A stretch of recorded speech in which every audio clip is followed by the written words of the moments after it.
ഇന്ന് നമ്മൾ ഉണ്ടാക്കാനായിട്ട് പോകുന്നത് പഴം ഉപയോഗിച്ചുകൊണ്ട് ഒരു ഈവനിങ് സ്നാക്കാണ്. എൻ്റെ വീഡിയോയിലേക്ക് എല്ലാവർക്കും സ്വാഗതം. അതിനുവേണ്ടി നമുക്ക് ആദ്യമായിട്ട് ഒരു പാനിൽ വെള്ളം ചൂടാക്കാനായിട്ട് വെക്കാം. വെള്ളം നന്നായിട്ട് ചൂടായി വരുമ്പോഴേക്കും നമുക്ക് മറ്റൊരു പാത്രത്തിൽ ശർക്കര ഉരുക്കുവാൻ വേണ്ടിയിട്ട് വെക്കാം. അതിന് വേണ്ടിയിട്ട് ഒരു പാൻ അടുപ്പത്ത് വെച്ച് അതിൽ 2 ടേബിൾ സ്പൂൺ വെള്ളമൊഴിച്ച് ശർക്കര ഉരുക്കുവാനായിട്ട് നമുക്ക് വെക്കാവുന്നതാണ്.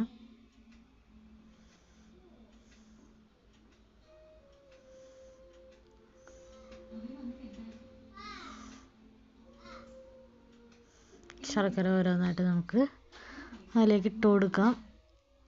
നന്നായിട്ടൊന്ന് ഉരുകി വരട്ടെ.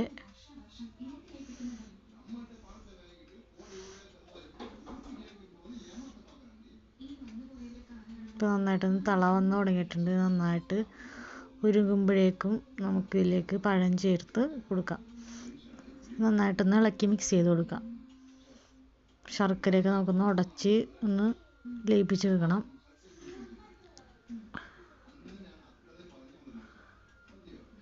അത് നമുക്ക് മൂടി വെച്ചൊന്ന് വേവിച്ചെടുക്കാവുന്നതാണ്.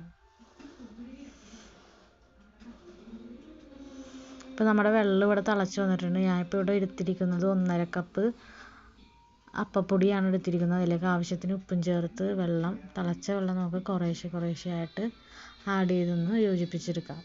ഇടിയപ്പത്തിനൊക്കെ മാവ് കുഴക്കുന്നത് പോലെ വേണം യോജിപ്പിക്കാനായിട്ട്. വെള്ളം കൂടിപ്പോവാതിരിക്കുവാൻ ശ്രദ്ധിക്കുക. അപ്പോഴേക്കും ഇവിടെ പഴമൊക്കെ നന്നായിട്ട് വാടി വന്നിട്ടുണ്ട്. നമുക്ക് സ്മാഷർ ഉപയോഗിച്ച് പഴമൊക്കെ നന്നായിട്ടൊന്ന് ഉടച്ച് കൊടുക്കാവുന്നതാണ്. ഇതിലേക്ക് നമ്മൾ ചിരണ്ടി വെച്ചിരിക്കുന്ന തേങ്ങ കൂടി ആഡ് ചെയ്ത് നന്നായിട്ടൊന്ന് ഇളക്കി യോജിപ്പിക്കുക. 2 കഷ്ണം ഏലക്കായും കൂടി ഞാൻ ഇവിടെ ചേർക്കുന്നുണ്ട്. ഈ സമയത്ത് എല്ലാം കൂടി നന്നായിട്ടൊന്ന് യോജിപ്പിച്ച് വരട്ടെ.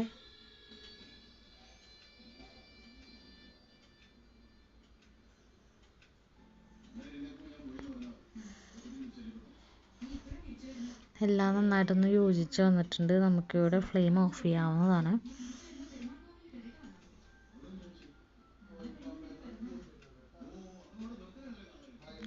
ഇപ്പോൾ ഇവിടെ നമ്മൾ യോജിപ്പിച്ച് വെച്ചിരിക്കുന്ന മാവിൻ്റെ ചൂട് ഏകദേശം നമുക്ക് കുഴക്കാൻ പാകത്തിനായിട്ടുണ്ട്.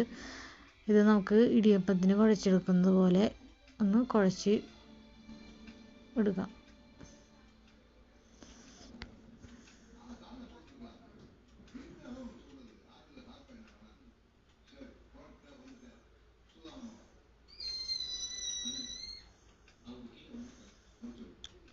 കഴുകി വൃത്തിയാക്കിയിരിക്കുന്ന വാഴയിലയാണ് ഞാൻ ഇപ്പോൾ ഇവിടെ യൂസ് ചെയ്യുന്നത്. ആ വാഴയിലയിൽ നമുക്കൊരൽപ്പം നെയ്യ് തടവി വെച്ചിട്ടുണ്ട്. അതിലേക്ക് നമുക്ക് ഉരുളകൾ ഓരോന്നായിട്ട് ചേർത്തൊന്ന് കൊടുക്കാം. നന്നായിട്ടൊന്ന് ഇല മൊത്തം ആകത്തക്ക വിധത്തിലൊന്ന് പരത്തി കൊടുക്കുക. അതിലേക്ക് നമ്മൾ നേരത്തെ തയ്യാറാക്കി വെച്ചിരിക്കുന്ന ഫില്ലിങ് കൂടി ആഡ് ചെയ്ത് ഒന്ന് മടക്കി കൊടുക്കുക.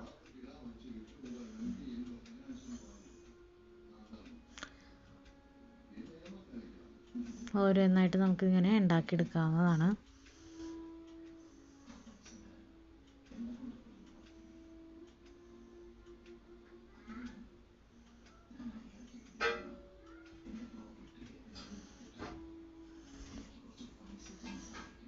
അതിനുശേഷം നമുക്ക് ഇഡ്ഡലി ചെമ്പ് അടുപ്പത്ത് വെച്ചൊന്ന് ചൂടാക്കി നമ്മൾ തയ്യാറാക്കി വെച്ചിരിക്കുന്ന അട ഓരോന്നായിട്ട് വെച്ചെടുക്കാം. ഒരു 10 മിനിറ്റോളം നമ്മൾ ആവിയിലിപ്പോൾ വേവിച്ചെടുക്കുന്നുണ്ട്. ഫുൾ ഫ്ലെയിമിലിട്ടാണ് ഇത് വേവിച്ചെടുക്കുന്നത്. 10 മിനിറ്റ് കഴിഞ്ഞതിന് ശേഷം നമുക്കിത് നോക്കാവുന്നതാണ്. നമ്മുടെ അടയൊക്കെ റെഡി ആയിട്ടുണ്ട്. നമുക്ക് ഫ്ലെയിം ഓഫ് ചെയ്ത് കൊടുത്തോളാം.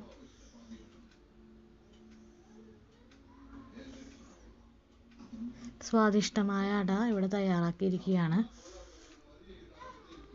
ഇനി നമുക്കിത് കുഞ്ഞിന് കൊടുത്ത് നമുക്കൊന്ന് ടെസ്റ്റ് ചെയ്ത് നോക്കാം.